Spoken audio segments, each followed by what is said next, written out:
Buenas tardes, soy el doctor José Luis Llanos Fernández, miembro del equipo de docentes que está impartiendo la materia de Introducción a la Biología Celular, curso básico 2021.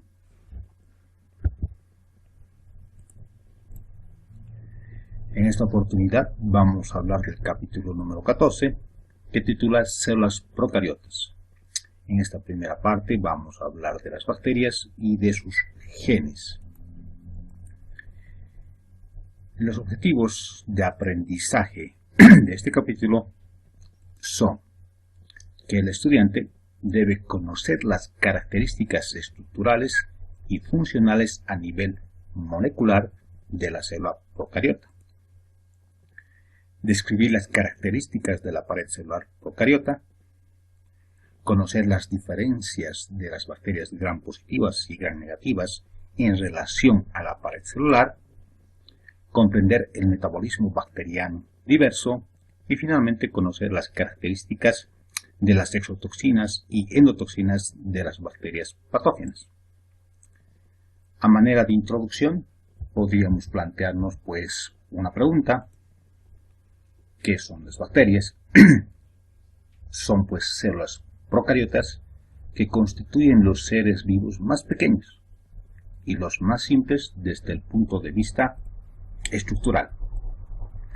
Este tamaño pequeño se presenta así porque probablemente, como podemos ver, tienen ausencia de estructuras intracelulares separadas por la membrana, que son los orgánulos citoplasmáticos.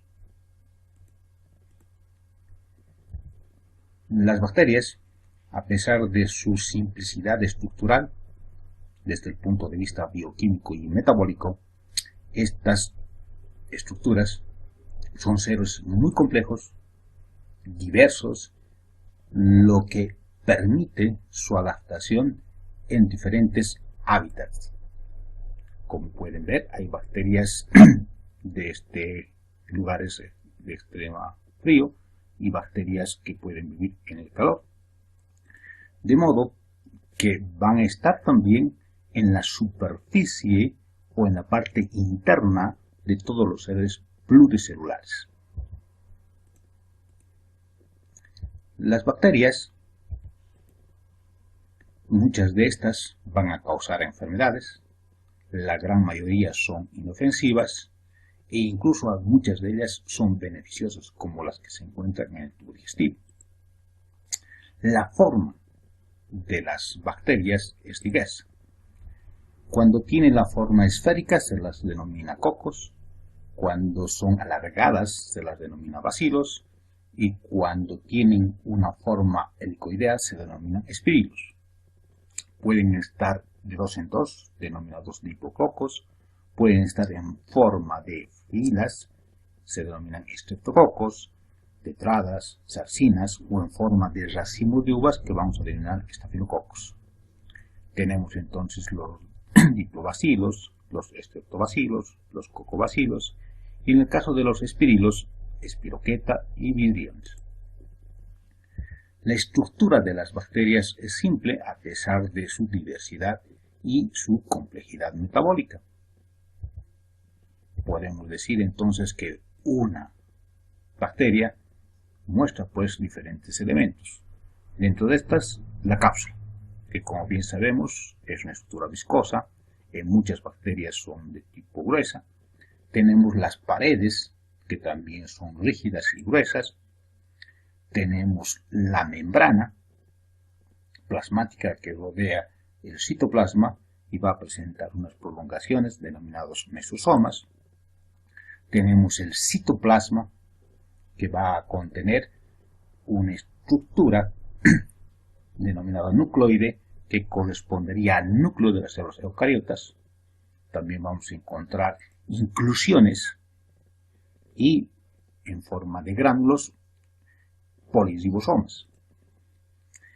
Van a salir de la superficie de la bacteria filamentos, uno de estos denominados flagelos, que responden al movimiento, ya que esta célula va a permitirse mover. Y también vamos a encontrar las fimbrias, que participan en la transferencia unidireccional del ADN entre estas células. La membrana plasmática de las bacterias, como pueden ver en su comparación con la membrana de las células plasmáticas eucariotas, es similar, es trilaminar, con una particularidad de que en ella se encuentran moléculas que probablemente participan de ser receptoras, moléculas de la cadena respiratoria similar a las que encontramos en las mitocondrias.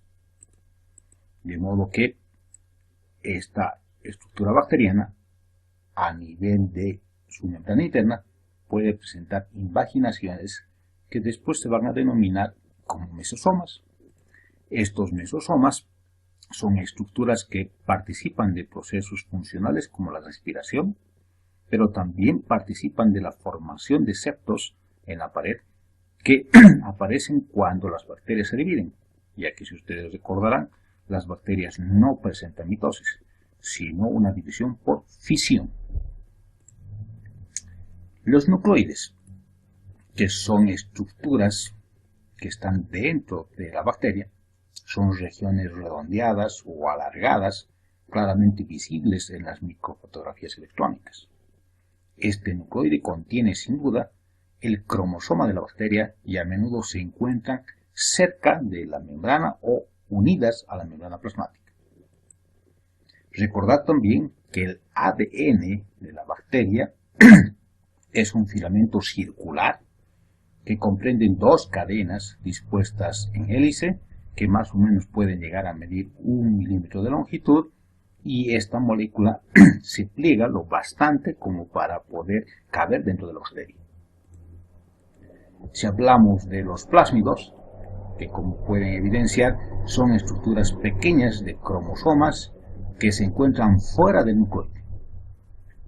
Estas transfieren información genética, se multiplican independientemente de los cromosomas principales, contienen genes para la autorreplicación y genes que favorecen a las bacterias, no son necesarias para la vida de las bacterias, son útiles en los estudios de microbiología molecular a través del ADN bicatenario, dentro de lo que es la ingeniería genética, y finalmente son genes dotados de movilidad.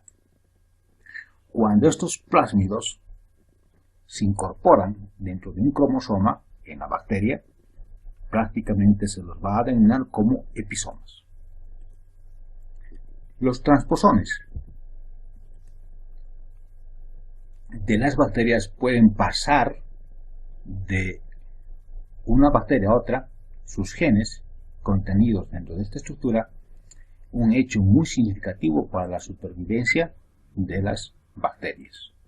También recordar que puede existir pues una transferencia de los genes en diferentes sitios del ADN entre lo que es el cromosoma y el plásmido.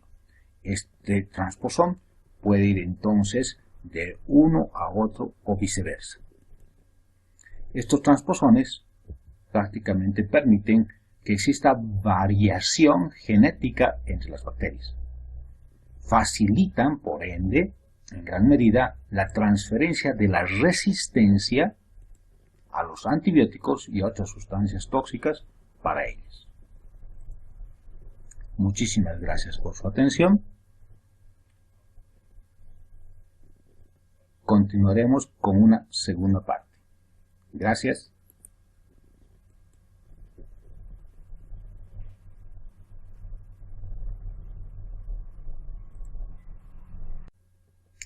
Buenas tardes. Continuando con el capítulo número 14, titulado Células procariotas, en esta segunda parte vamos a hablar de las bacterias gram positivas y gram negativas. Vamos a hablar de la pared de las bacterias. Todas las bacterias, excepto los micoplasmas, tienen una pared rígida que es responsable de la forma de la célula. La pared permite el transporte activo de moléculas y iones, y la gran mayoría de las bacterias mantiene la presión osmótica interna de 5 a 10 a 20 atmósferas. La pared tiene una función de protección contra la ruptura y la penetración de los bacteriófagos. La pared permite la supervivencia y la multiplicación en un medio hipotónico. La pared es permeable y es esencial para la nutrición celular y la eliminación de moléculas producidas por las bacterias. Y esta pared también contiene, como pueden ver, moléculas antigénicas, capaces de provocar una respuesta inmune y de reaccionar con sus respectivos anticuerpos producidos en los organismos huésped. Estas moléculas antigénicas de la pared de las bacterias pueden ser utilizadas para la identificación de las bacterias gram positivas o gram negativas. Entonces, las bacterias que después de utilizar la técnica de tinción de gram, que aparecen de color violeta, van a ser denominadas como gram positivas. En cambio, aquellas bacterias que no conservan la coloración violeta después de la tinción de gram se van a denominar gram negativas. Pero para poderlas visualizar, entonces tenemos que utilizar la safranina o la fucsina, que va a teñir de color rojo a este grupo de bacterias y se las va a denominar como gram negativas.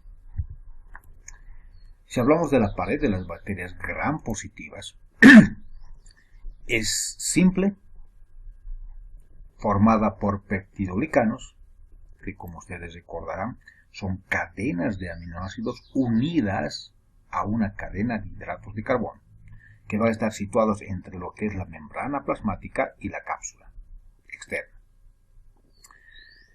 También vamos a encontrar que contienen moléculas de ácido tectoico, que están ubicadas en la pared de las bacterias.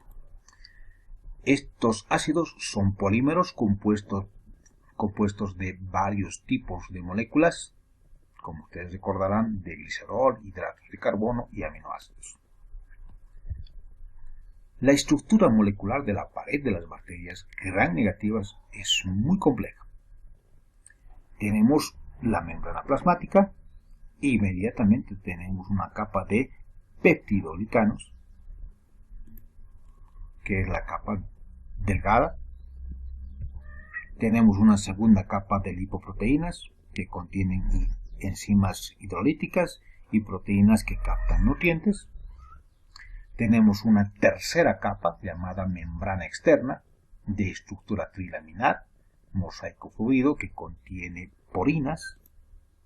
Y finalmente tenemos la cuarta capa de lipopolisacáridos, LPS, unida a la membrana externa.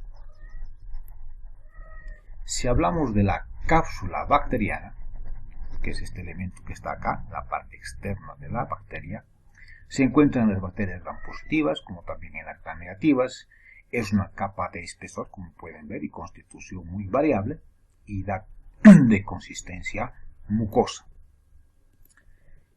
A ese nivel podemos encontrar gran cantidad de antígenos, dando a la bacteria una propiedad inmunológica, pero también al mismo tiempo le va a conferir cierta resistencia a la fagocitosis por las defensas de nuestro organismo. Los protoplastos y los esferoplastos, después de que se ha hidrolizado la pared bacteriana o se ha bloqueado su síntesis, puede generar estas estructuras denominados protoplastos y esferoplastos. Como ven, ambos son esféricos. Estos protoplastos van a diferenciarse de los esferoplastos porque las primeras, como ven, van a derivar de las gram positivas, las segundas de las gram negativas. Otra diferencia entre estas dos es que los protoplastos están desprovistos de los componentes de la pared, mientras que los esferoplastos todavía tienen algún material de la membrana externa de la pared bacteriana. Y por último, podemos decir que los protoplastos son pues osmóticamente más frágiles que los esferoplastos. Las bacterias que producen formas L, ya sean bacilos o ya sean cocoides, las células que carecen de pared y que son capaces de proliferar en los cultivos o en los organismos huéspedes reciben el nombre de formas L. Entonces, algunas de estas formas L pueden volver a sintetizar paredes volviendo a su forma normal. Las formas L de ciertas bacterias que producen esta forma L de forma espontánea a menudo causan pues enfermedades crónicas y difíciles de tratar, debido a que las formas L de las bacterias que acabamos de ver son más resistentes a muchos antibióticos. Si hablamos del citosol, tenemos que recordar que el citoplasma de las células bacterianas está formado por esta estructura, y en cuya parte interna encontramos pues los ribosomas, que están unidas a la cadena de RNA mensajero para formar los poliribosomas. Si hablamos de las bacterias fotosensibles, el pigmento recolector de la luz del sol se encuentra en las laminillas de paredes situadas cerca de la membrana y que a veces se doblan y forman corpúsculos aislados, como podemos ver. Los gránulos de las bacterias pueden acumular material de reserva osmóticamente inertes, no rodeados por nada, como evidenciamos en esta imagen. También podemos ver de que en ausencia de nitrógeno, las bacterias acumulan excedente de carbono en forma de polímeros de ácido hidroxibutírico o de polímeros de glucosa, o también como almidón y el glucógeno. Muchas de estos gránulos se utilizan como una fuente de carbono para la síntesis de proteínas y para ácidos nucleicos cuando las células obtienen nitrógeno. Otro tipo de gránulos que vamos a encontrar dentro de las estructuras bacterianas son aquellos gránulos que contienen metafosfato polimerizado, que fueron denominados gránulos de volutina. Antes de su caracterización química, las procariotas no tienen citoesqueleto, como pueden evidenciar. Algún tipo de bacterias fotosintéticas que viven en un medio acuático tienen vesículas cilíndricas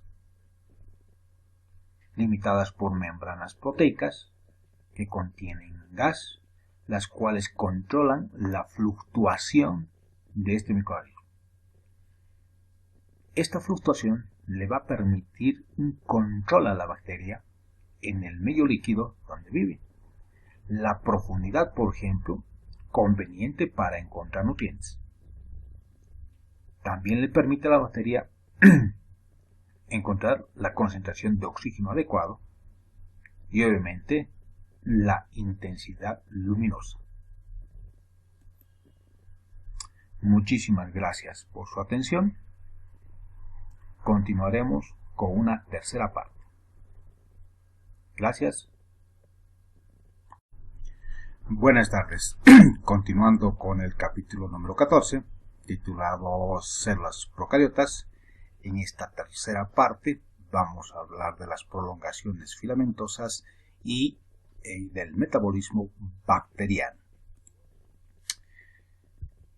Las prolongaciones observadas, sin duda, pues son los flagelos, estructuras que son filamentosas, que le van a permitir la locomoción, moviendo esta estructura para que la bacteria pueda desplazarse. Mide más o menos unos 3 a 12 micrómetros de largo por 12 a 30 nanómetros de diámetro. Sin embargo, en ciertas bacterias vamos a encontrar pues de que es mucho más largo, como pueden evidenciar en esta imagen. En la base del flagelo hay una dilatación, principalmente responsable de la rotación del flagelo que se va a sumergir en la pared y en la membrana plasmática de la célula bacteriana. El flagelo es un polímero de la proteína flagelina. Los nanómeros de la flagelina se van a organizar en 11 protofilamentos para constituir el flagelo. Los flagelos tienen como elemento principal los protones para proporcionarle su energía, ya que no se ha comprobado o no hay indicios de que el ATP participe de los movimientos flagelares. De modo que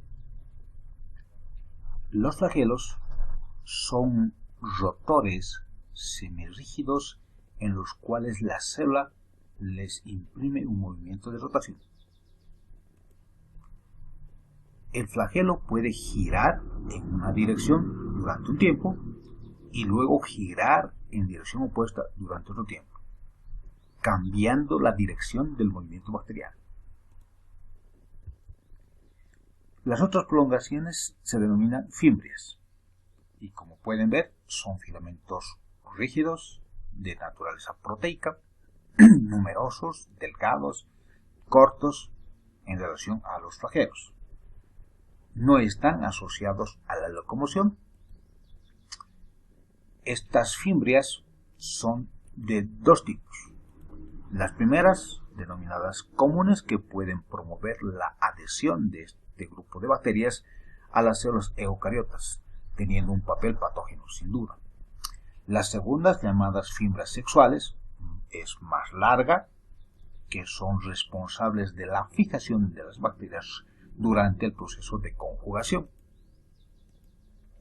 Si hablamos entonces de las fimbrias sexuales, debemos recordar que en este proceso hay un pasaje unidireccional del ADN de una célula donante a una célula receptora, por medio de las combinaciones que se forman entre el citoplasma de estas dos células, y no así por dentro de las fimbrias.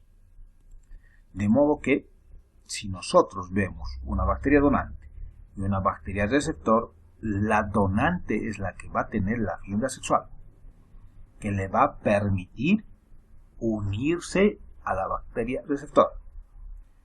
Después que se están unidas, el citoplasma va a estar unido y a través del cual su código genético va a ser transferido. De modo que en un determinado momento vamos a tener dos células bacterianas donantes. El metabolismo bacteriano es muy diverso. Muchas de las bacterias pueden utilizar como fuente de energía sin duda el carbono y energía de nutrientes más diversas. De modo que las bacterias termófilas pueden vivir a una temperatura encima de los 70 grados, por ejemplo, como en el caso de la especie Thermus aquaticus. Y si ustedes recordarán, la enzima polimerasa de esta bacteria se usa en el PCR en tiempo real, utilizada en la caracterización del ADN en ciertas estructuras de nuestro cuerpo, como ser el virus del HPV, que se encuentra en los genitales, que puede ser identificado por el PCR, haciendo la genotipificación de su cepa, 16, 18, etcétera, etcétera. Las bacterias termófilas también pueden estar presentes en hábitats muy fríos, como las polalomosas vacuoladas, que proliferan mejor a 4 grados centígrados. Y si la temperatura se elevase a unos 12 grados centígrados, la multiplicación tendría dificultades. Sin embargo, hay otro grupo de bacterias más comunes y más estudiadas que proliferan a temperaturas de 37 y 39 grados centígrados. Prácticamente no hay nichos ecológicos carentes de bacterias en todo el planeta. Desde el punto de vista metabólico, las bacterias pueden dividirse, sin duda, en dos grupos.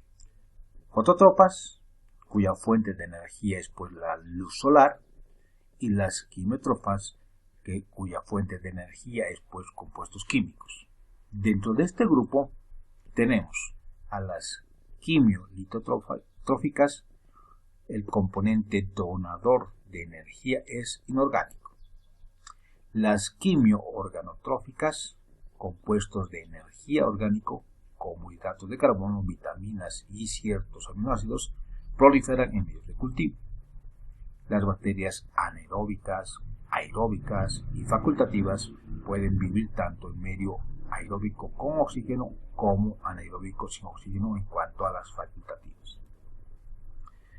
Los antígenos que podemos encontrar en las bacterias pueden ser dadas por el flagelo, pueden ser dadas por su cápsula o pueden ser dadas por la pared.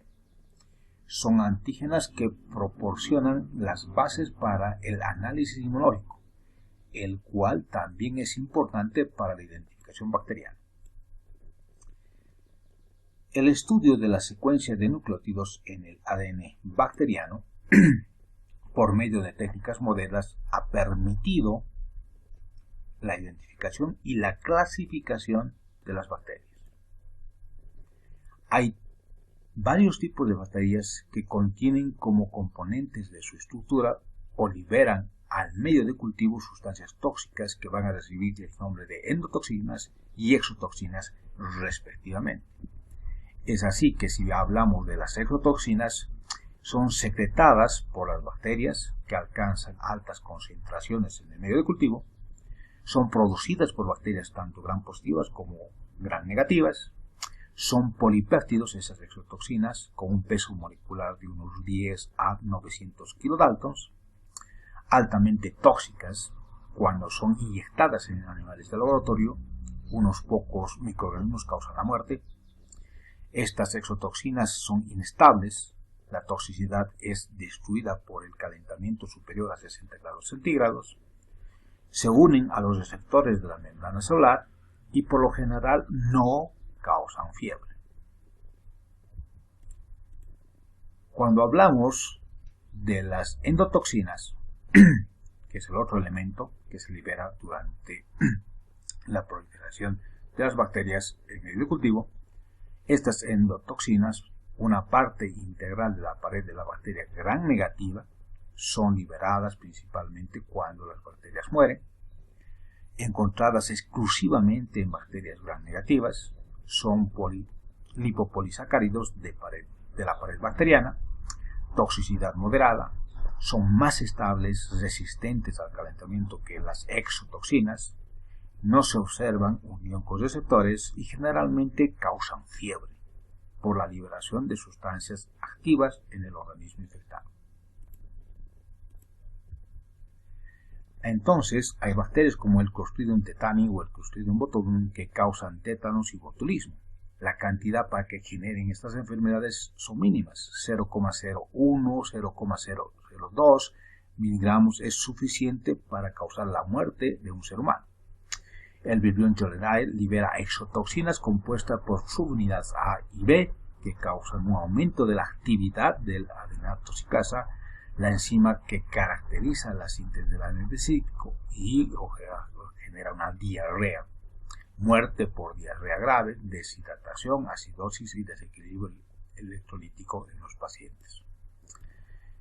Los procesos metabólicos de las bacterias son similares pero no idénticas a los de las células eucariotas. Las pequeñas diferencias hacen posible el uso de medicina de sustancia que bloquean selectivamente ciertas vías metabólicas típicas de las bacterias, sin dañar o perjudicar levemente al organismo del paciente. ¿A qué nos referimos? A lo siguiente, que podemos encontrar la desorganización de la membrana plasmática, por ejemplo, cuando se utiliza la polimixilinas o anfotericina B, inhibición de la síntesis de proteínas de los poliribosomas, como por ejemplo el cloramfenicol, eritromicinas, lincomicinas, tetracipinas, estreptomicinas, neomicina o gentamicina. También podemos inhibir la síntesis de la pared bacteriana utilizando penicilinas, bacitracina, cefalosporinas, vancomicina. Y finalmente podemos inhibir la síntesis del RNA bacteriano utilizando la rifampicina y eliminando así el componente bacteriano al cual nos referimos. De esta forma entonces nosotros podemos eliminar ciertos componentes e inhibir ciertos componentes de las bacterias. Muchísimas gracias por su atención y siempre recordarles que la presentación y los videos solo son de referencia, con una visión general del tema, de modo que va a ser responsabilidad de los estudiantes de leer pues todo el contenido, capítulos, resúmenes, casos clínicos, terminología, gráficos y dibujos. Muchísimas gracias, hemos terminado con esta tercera parte.